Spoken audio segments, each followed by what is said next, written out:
সেইকাৰণে কাৰ আন্ধাৰত থাকে? আত্মাৰ যেতিয়া আন্ধাৰত থাকে, পৰমাত্মাৰ অংশ জীৱ অংশে তুমি প্ৰৱেশিলা গাৱে গাৱে, তাৰ যেতিয়া আন্ধাৰত থাকে তোমাক চঞ্চল মনে একো কৰিব নোৱাৰে, হিলাব নোৱাৰে তোমাক।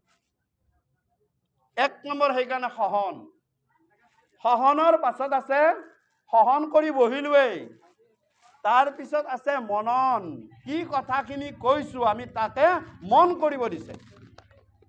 মনকে শুনা, চব কথা পাহৰি যোৱা, মনটো ইয়াত প্ৰবিষ্ট কৰা। সেইকাৰণে কৃপালু গুৰুজনাই যেতিয়া বৰগীত লিখে প্ৰথম মনটোকে টাৰ্গেট কৰিছে। কি বুলি লিখিছে বদৰিকাশ্ৰমত?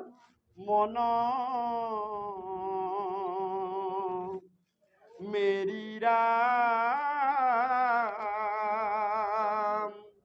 চৰণ